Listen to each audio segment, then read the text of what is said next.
Hello Internet. The subject of this video is going to be for those interested in how to properly fill out a Schedule C, what is a deductible expense and what is not, using just some standard items that I happen to have around my office. And then we're going to go through each one of them and then show you where on the Schedule C form, which line it would be deductible.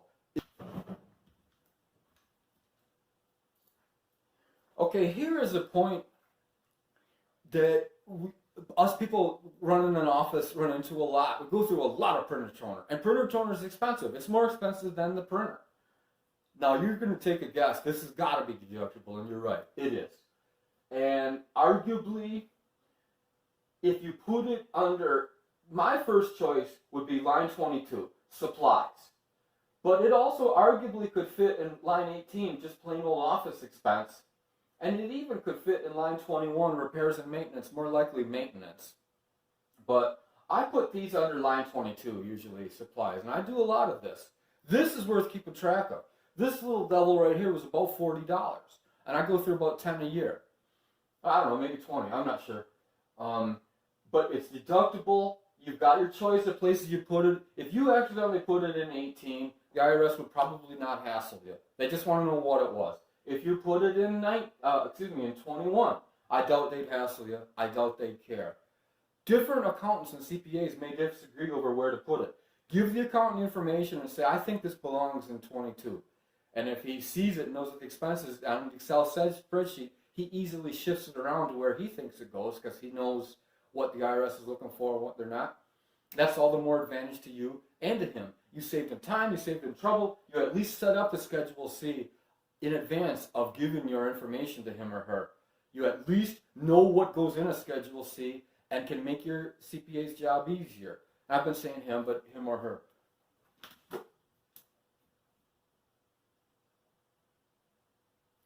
I brought one of my laptops here to show you a more complex thing to understand, one of the more complex concepts. I don't remember the exact limit, and I'm going to say, ask your CPA, ask your accountant, ask her. But there's certain office equipment and stuff that should not be expensed. It should be depreciated, which is in Schedule C, line 13.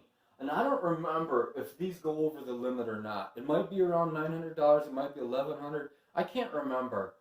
I bought a bunch of things all at once for about $2,000 one time, and we chose to depreciate that rather than expense it. This laptop was about $400. I can't remember. But there are instances, and there is a threshold. If an office expense goes over a certain amount and it's office equipment, that it should be depreciated, not expensed.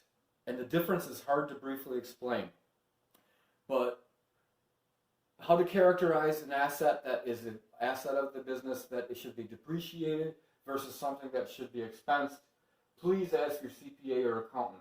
I only want to let you know such things exist. A computer, if it's expensive enough, may be an example of one, and the place to take a good close look at that is Schedule C, line 13.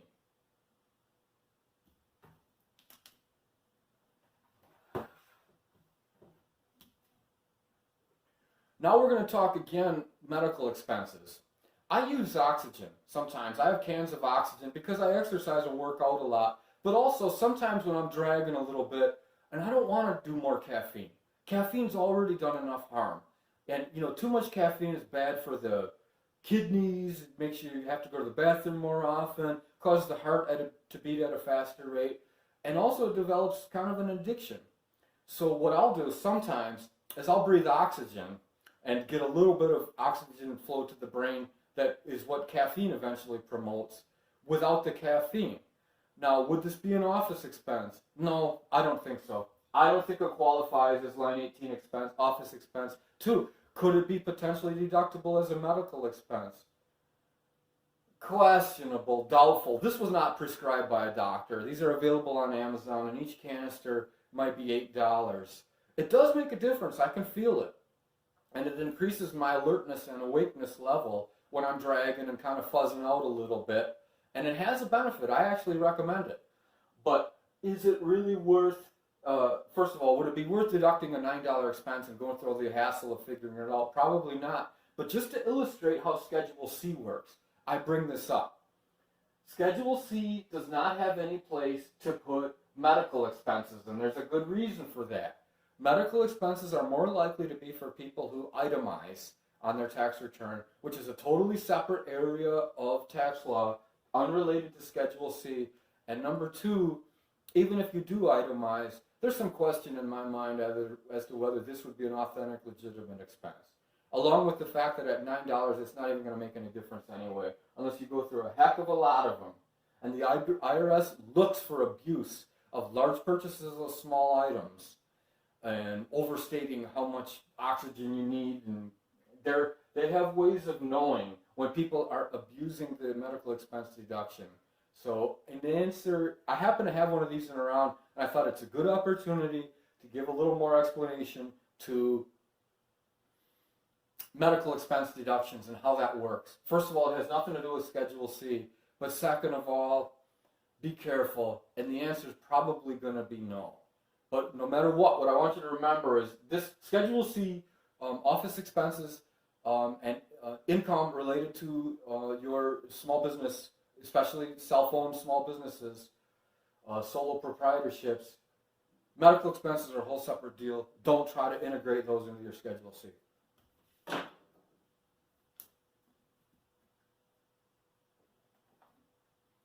This is a book on Amazon I purchased because I'm going to be having a YouTube channel that discusses, a YouTube playlist that discusses calculus a little bit. I was a calculus professor for a while, and what I'm going to do is lay out some of the principles that I think are not being properly addressed in the other YouTube channels I see, and also because I like it. I like talking about that. It's part of my YouTube channel, which means it's part of my office, which means that arguably, I think it's safe that I can deduct this $9. I'm going to deduct it. It was part of my YouTube channel. Nobody paid me. I don't have any clients that are using me for calculus advice, but it is a product enhancement and an augmentation of my providing of services, of the various services I provide. And in the case where there is some legitimate business purpose toward learning and ingesting this and making a YouTube video about it and a playlist, I would argue, again, hearkening back to legitimate business purpose, I would argue that this is safe to deduct. The $9 for this book is likely safe, and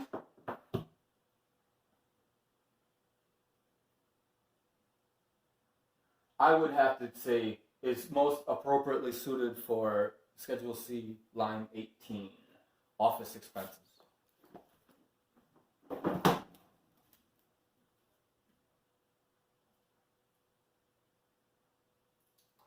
The next four things are the same. They are all what I consider to be things that I used in order to illustrate business principles on my YouTube channel. And I mention and go into some detail about this book.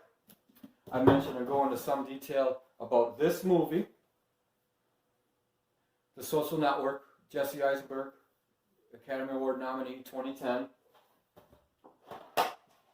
And this movie about fracking, Josh Fox, Gasland, also from 2010, also nominated for the Academy Award in the documentary category. And even this book by Anna Corin about the evolution of the petroleum v. natural gas industry. These are things that I studied that help me understand and be able to take an intelligent position on certain issues related to natural gas as a viable business, natural gas inventions, the natural gas trade shows that I attend, and also issues related to natural gas and fracking, and natural gas fracking, and the amount of inventor's cornucopia that could be, if only I could get my clients to understand the amount of wealth in inventions and advancements in technology related in that industry. If only I could get them to understand how profitable that would be. Another issue is also related to this book, ethanol, and issues with ethanol and advancements and improvements in ethanol technology. If I could get my inventors to move toward those areas, what a great advancement that would be for them, as opposed to the unproductive areas they are inventing to now. The reason I say all this is that these things are deductible.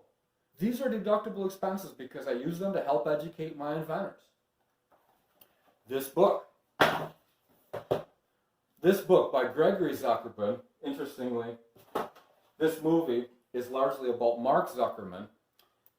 And this book discusses in great detail the life of Aubrey McClendon, one of the pioneers of natural gas fracking. I consider all those to be deductible, but I have a legitimate business purpose in doing so, along with the fact that I teach a college course that discusses these in some detail as well. It's not a large deduction. I wonder if the IRS would contest it. That would surprise me, but I consider that to all fit within line 18 office expenses.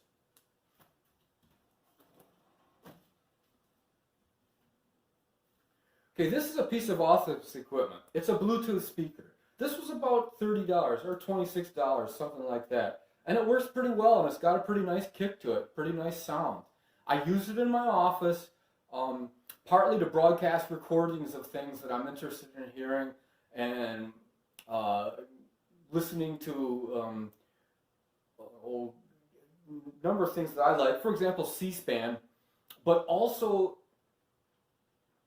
it makes it easier for me to move around my office without connecting and reconnecting wires and things like this. I can just pick this up and move it. It goes wherever Bluetooth goes. Even though it's arguably somewhat of a, you might say, personal enhancement, more than a bare bones requirement to do work and be effective, it helps me be productive in my office. And yes, I did deduct it.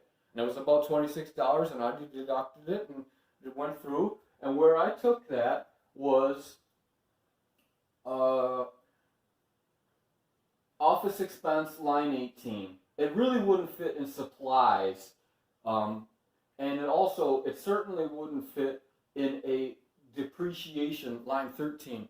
If it was over some threshold, I don't know if it's $1,000 or $1,500. There's some threshold where if it's office equipment that's over a certain amount, it should be depreciated, not expensed. Depreciation and expense deduction line 13, but I don't think this would fit. The price wasn't high enough.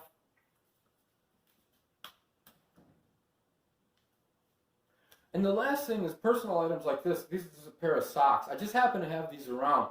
I wanted to show this to prevent abuse. When you're in some store somewhere, let's use example Walmart, where you are buying office equipment. True, you wear socks in your office, but these are absolutely not deductible. And when you make out that credit card inside a Walmart or inside Office Depot or whatever, but you also buy yourself some personal items, the IRS would like it if you made two separate purchases and used two separate cards and separated out what is an office expense versus what is a personal expense. I happen to have these sitting here, so I thought I'd show this as an example. I had a big run to Walmart and I bought a whole bunch of stuff. I had a lot of different things, and printer toner was one of them. Some other things that were definitely authentic, legitimate office expenses. And what people will have a tendency to do is whatever I purchased that day, let's just call it all an office expense. No. Shame. Don't do that. Especially if you download your electronic statements. Well, they'll all be lumped together into one big charge.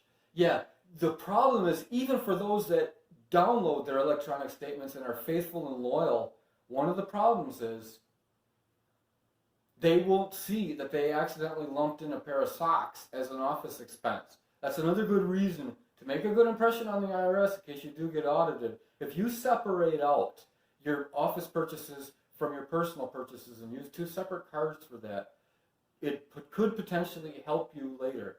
And the opposite is also true. If you don't separate it out, it could potentially bite you in the butt later. Okay, I hope that has been informative and some information on how to properly use and understand a Schedule C. Thanks for listening. Thanks for watching. Let me know any other topics you want me to discuss. This YouTube channel is to help you. This is for information. I want to hear from you, and I want to know what things are on your mind.